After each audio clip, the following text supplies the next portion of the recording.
Hello everyone, welcome back to our YouTube channel. Today's video will be on triangle. So triangles होते क्या हैं हम लोग detail में जानेंगे. Long triangle, short triangles and triangles को कैसे यूज़ करना है, सारी चीज़ें हम लोग इस वीडियो में जानेंगे. So guys, ट्रायंगल्स हमारे one of the widely used option strategy है एंड ये एक हेजिंग स्ट्रैटेजी है. हम लोगों ने डिस्कस किया था हेजिंग, आर्बिट्राज, स्पेकुलेशन क्या होती है.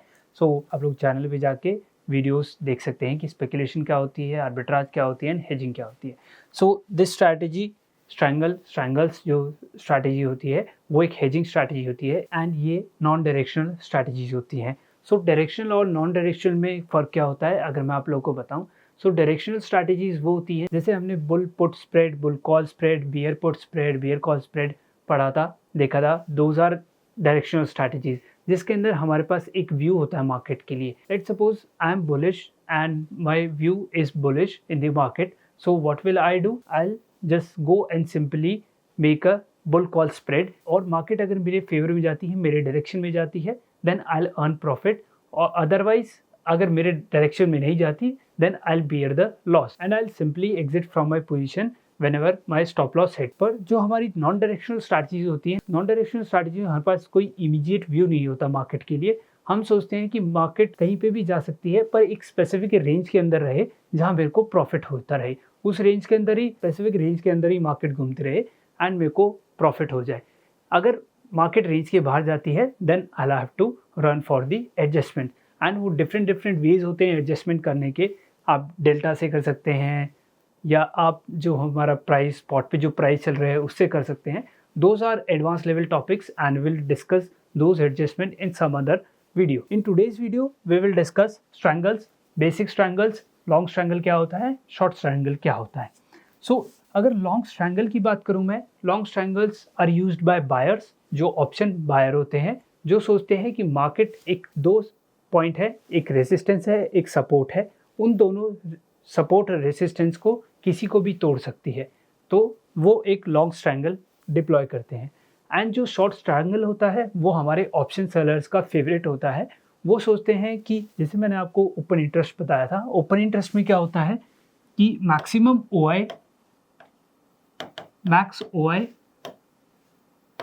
इन call side and put side. जो ट्रेडर्स होते हैं वो जनरली यही चाहते हैं कि जो मैक्सिमम ओआई है दोनों साइड में रेसिस्टेंस, सपोर्ट उसको कंसिडर करते हैं एंड उसके अंदर ही मार्केट रहनी चाहिए. तो जो ऑप्शन सेलर्स होते हैं, इवन जो बड़े बड़े हेज फंड्स हैं, म्यूचुअल फंड्स हैं, एसेट मैनेजमेंट कंपनीज हैं, वो क्या करते हैं, they go and do strangles only, short strangles करते हैं. वो कभी लॉन्ग स्ट्रैंगल्स नहीं करते. वो ये सोचते हैं कि जहाँ मैक्सिमम ओआई है मार्केट इसी रेंज में घूमता रहेगा, राइट. वो साइडवेज होता रहेगा लेकिन इसी रेंज में वो घूमता रहेगा. एंड अगर वो इसी रेंज में घूमता रहेगा on the day of expiry वो काफ़ी अच्छा खासा प्रॉफिट निकाल लेते हैं, राइट. क्योंकि जो ये हमारे सपोर्ट एंड रेसिस्टेंस होते हैं those are out of the money options, OTM options होते हैं. And OTM options don't have any intrinsic value, उनकी कोई इंट्रिंसिक वैल्यू नहीं होती, इस वजह से they will expire worthless. So चलिए गाइस, हम लोग जानते हैं कि लॉन्ग ट्रायंगल क्या होता है and short triangle. So long triangle में we buy out of the money C as well as out of the money P. जो हमें सपोर्ट रेसिस्टेंस दिखता है, जो हमें लगता है कि मार्केट इसको तोड़ के चली जाएगी, तो मैं उन दोनों को बाय करूंगा. एंड इन शॉर्ट ट्रायंगल जो ऑप्शन सेलर्स करते हैं, and this is the most used, widely used option strategy,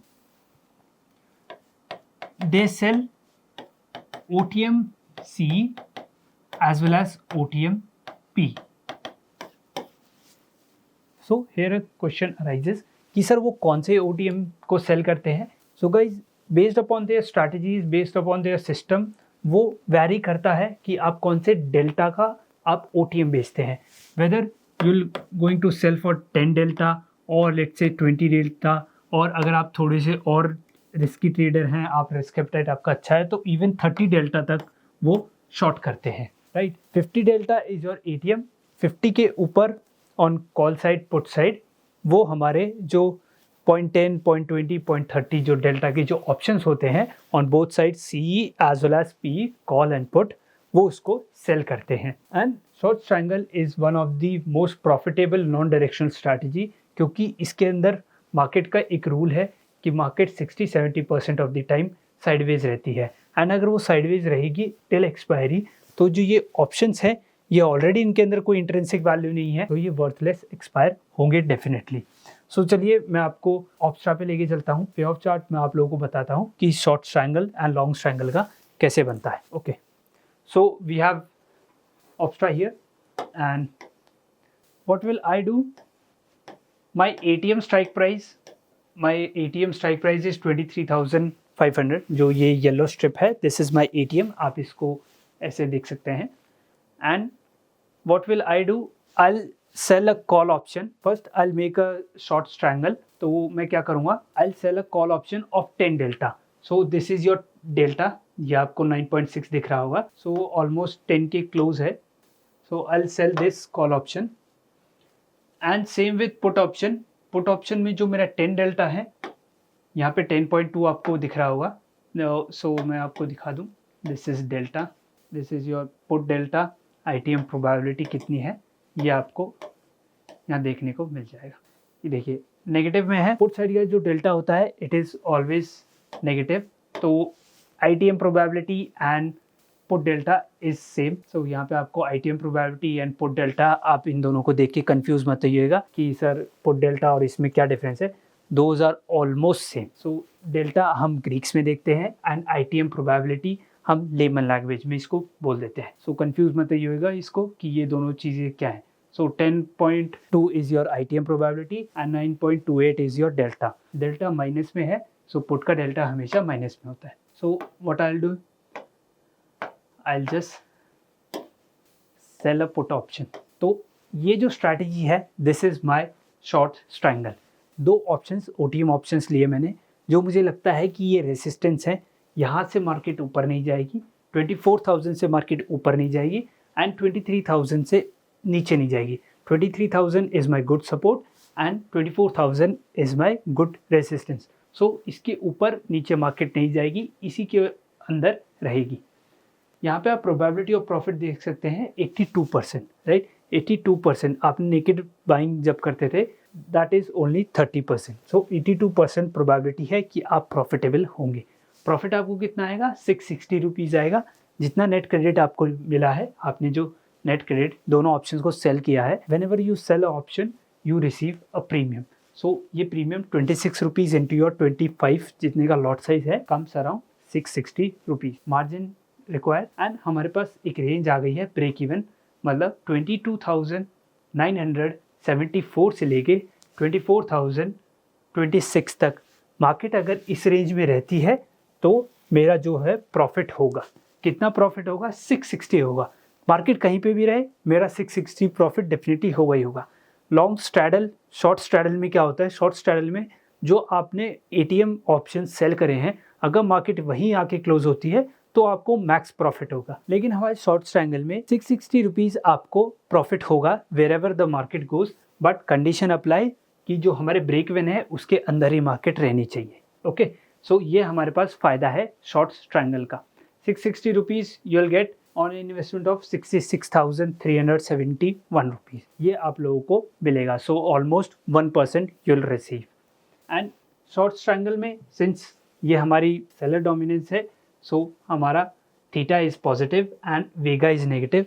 अगर हमारा वेगा बढ़ता है यहाँ से, IV बढ़ती है, सो हमें लॉस देखने को मिलेगा। क्यों, IV बढ़ेगी तो ऑप्शंस के प्राइस ऑटोमेटिकली बढ़ जाएंगे एंड हमने ऑप्शंस को सेल कर रखा है, इसलिए हमें लॉस होगा। अगर हमने बाय किया होता तो हमें प्रॉफिट होता। नाउ अगर मैं आपको दिखाऊं कि हम लॉन्ग ट्रायंगल कैसे क्रिएट करेंगे, सो सेम मैं इसको अगर इन पोजीशन को रिवर्स कर दूं तो ये मेरा लॉन्ग ट्रायंगल हो गया। ये देखिए लॉन्ग ट्रायंगल हो गया, ये मेरे ब्रेक इवन हो गए। अब इन ब्रेक इवन के अंदर अगर मार्केट रहती है तो मेरे को लॉस होगा। अगर इस रेंज के बाहर चली जाती है देन अनलिमिटेड प्रॉफिट है मेरे को। मार्केट किसी भी डायरेक्शन मेरे को मूवमेंट दे, मेरे को प्रॉफिट होगा। लेकिन अगर उस रेंज में रहती है, इस स्पेसिफिक रेंज में रहती है, तो मेरे को लॉस होगा।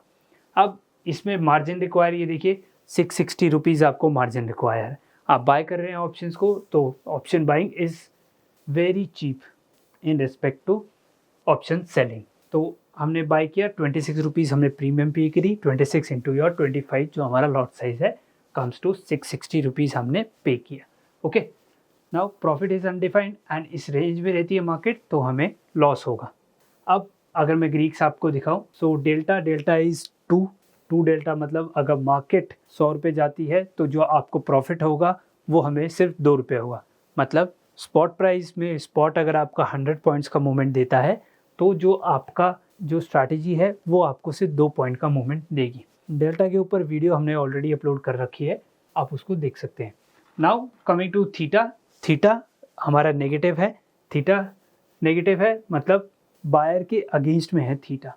गामा हमारा 0.08 है एंड वेगा इज़ 802 रुपीज़, मतलब हमारा जो वेगा है वो पॉजिटिव है। अगर आईवी यहाँ से बढ़ती है इंडिविजुअल ऑप्शंस की, स्ट्राइक्स की, तो हमें प्रॉफिट देखने को मिलेगा। ओके, सो गाइज आप अगर खुद मैनुअली इसको क्रिएट करना चाहते हैं तो कर सकते हैं, अदरवाइज़ यहाँ पे आपको ऑप्शन में फीचर ऑलरेडी मिलता है, यहाँ पे ऑलरेडी बिल्ट हैं स्ट्रैटेजीज, आप उनको जस्ट क्लिक करिए एंड आप वहाँ पे क्रिएट कर सकते हैं। या आप कॉल पुट देख सकते हैं जो आपके अकॉर्डिंग सपोर्ट रेजिस्टेंस आपको दिख रहा है, आप उसको चूज़ करिए, आप एक्सपायरी चूज़ करिए एंड यहाँ पे सेल कर दीजिए, ये सेल हो जाएगा।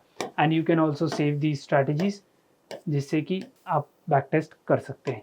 सो आई होप गाइज आपका जो स्ट्रैंगल है वो बिल्कुल क्लियर हो गया होगा। लॉन्ग स्ट्रैंगल क्या होता है, शॉर्ट स्ट्रैंगल क्या होता है, काफ़ी हाइप बनी हुई थी मार्केट में। सो अब आपको बिल्कुल क्लियर हो गया होगा कि लॉन्ग स्ट्रैंगल क्या है एंड शॉर्ट स्ट्रैंगल क्या है। Now coming to the uses, अगर आप शॉर्ट स्ट्रैंगल, आपके पास मार्जिन है, आप शॉर्ट स्ट्रैंगल यूज़ करिए, क्योंकि market 60 to 70% of the time sideways ही रहती है एंड कुछ ही टाइम आपको एडजस्टमेंट के लिए जाना है, अदरवाइज आप अच्छा प्रॉफिट जनरेट कर सकते हैं। But the condition is that आपके पास मार्जिन उतना होना चाहिए ऑप्शन सेलिंग के लिए। एंड कोई इवेंट आ रहा है, इवेंट में आप लॉन्ग स्ट्रैंगल को कर सकते हैं। लॉन्ग स्ट्रैंगल में मार्जिन कम लगता है लॉन्ग स्ट्रैडल से, क्योंकि लॉन्ग स्ट्रैडल में आप एटीएम ऑप्शंस को बाय करते हैं। ATM options are relatively expensive than OTM options. So OTM options एक काफ़ी अच्छा तरीका है, काफ़ी सस्ता तरीका है। आपको लगता है कि कोई इवेंट आ रहा है नियर टर्म में एंड मेरे को वहाँ से प्रॉफिट जनरेट करना है, so long strangle is a good strategy, is the best and the cheapest one. लेकिन the only condition is market के अंदर मूवमेंट होनी चाहिए, अदरवाइज आपके जो ऑप्शंस है वो वर्थलेस हो जाएंगी, क्योंकि इसके अंदर कोई इंट्रिंसिक वैल्यू नहीं होती है। So guys I hope you really love this video and enjoyed this video, and if you do so hit the like button, share this video and subscribe to our YouTube channel. And अगर आप लोगों ने अभी तक demat account open नहीं करवाया है, description में लिंक है, आप वहाँ जाके ऊपर करवा सकते हैं and start your investing and trading journey from today onwards. See you guys in the next video. Till then, thank you. Goodbye.